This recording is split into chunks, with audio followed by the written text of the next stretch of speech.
Bonjour à tous, mesdames et messieurs, maires de la communauté de communes de Roussillon.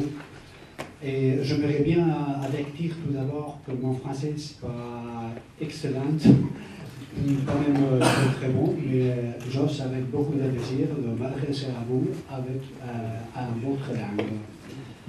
Et ce n'est pas la première fois pour le premier projet, c'est celui-ci de Sud-Ouest 2. Auquel la région de l'Andalousie participe. C'est le troisième, il y a un quatrième qui est en cours encore, dans le programme transfrontalier avec le Portugal et le Portet. Donc on a parlé très bien notre cher ami Isabelle Roger. Et le premier projet au lycée que nous avons développé dans ma région, dans l'Andalousie, c'était le deuxième appel, je crois, Sud-Ouest. Et sur la ville d'Ayamout et sur la rive gauche du fleuve Guadiana, frontière avec le Portugal, toujours sur le littoral atlantique. Et puis aussi, on a fait participer la ville de Marbella, sur la Méditerranée, avec le partenaire de Sylvain Valera, qui a vocation, c'était le chef de file. Et aussi, ici en France, c'est l'Union des villes portuaires de Languedoc-Roussillon et le syndicat mixte de Pays Vignoble Gallecois Bastide et Valdadou et nos collègues du Portugal, Silve et Grandol, qui sont devenus déjà avec nous, avec l'Andalousie, des vrais copains dans le parcours des projets et dans les programmes de coopération territoriale européenne. La deuxième fois, ensuite, on a participé comme en Andalousie à un projet de coopération transfrontalière aussi. À cette occasion, c'était le programme spécial d'Espagne frontière extérieure avec le Maroc comme pays associé. Et à cette occasion, on l'a terminé l'année dernière.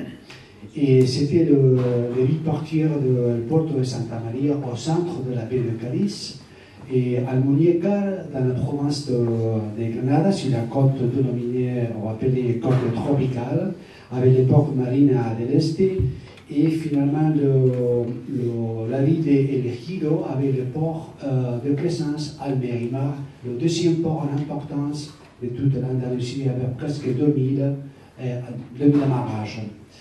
Et comme associé marocain, c'était le ministère de l'Équipement et des Transports et le ministère du Tourisme et de l'Artisanat. Et toujours dans la région Tanger et Tétouan. Et le troisième projet, que nous clôturons aujourd'hui, on est à Sud-Ouest 2, et notre ministère régional a ici comme ville portuaire, toujours encore sur l'Atlantique, la ville de Barbate dans la province de Cadiz. Et c'était une ancienne ville de pêcheurs. Je dis ancienne ville de pêcheurs parce qu'aujourd'hui, avec la crise de pêche, c'est un peu en déclin. Et je crois que grâce au projet Sud-Ouest 2, et on apportera à cette ville une aide économique, etc., pour l'aider à remonter cette crise et de pêche qu'elle est en train de souffrir.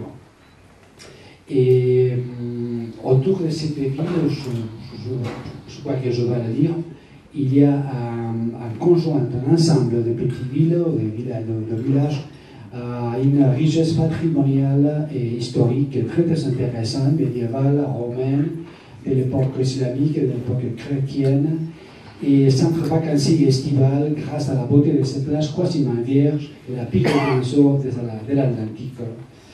Et la ville compte aussi avec un parc naturel formidable, avec un bois de palme énorme, des sentiers très très bien aménagés pour la visite des touristes de surveillance côtière du XVIe siècle et aussi les marées qui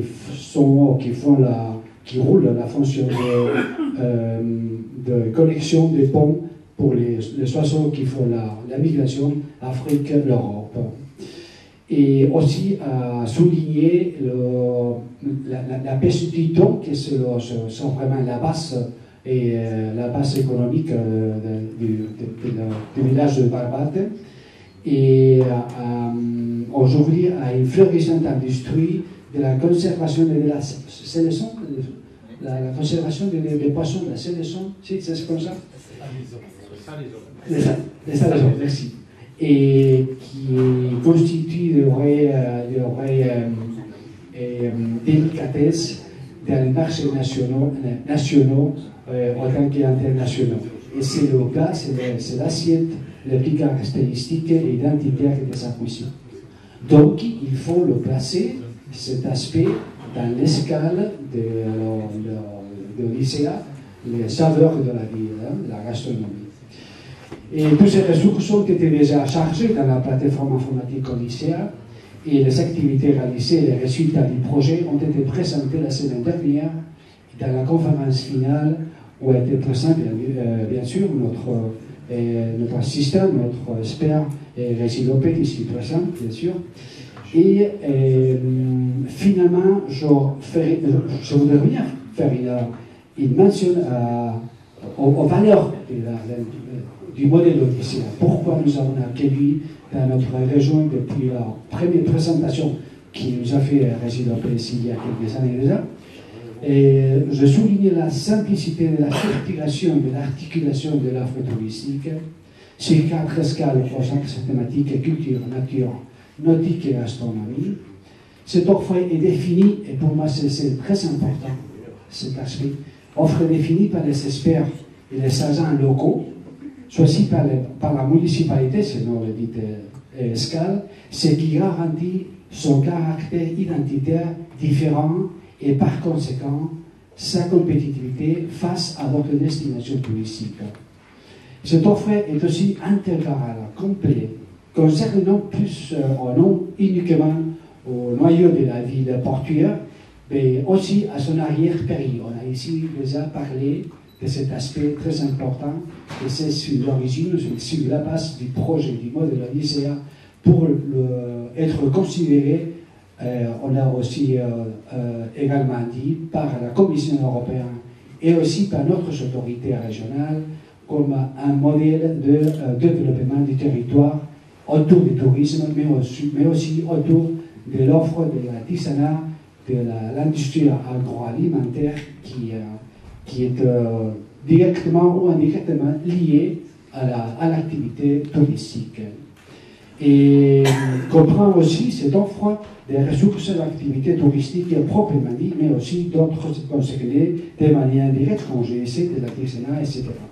Finalement, le modèle lycéen met en pratique à plein les outils de nouvelles technologies dans la formation et la communication, un modèle par conséquent absolument moderne et ajourné aux besoins et habitudes de renseignement et de consommation des vacanciers et des plaisanciers actuels.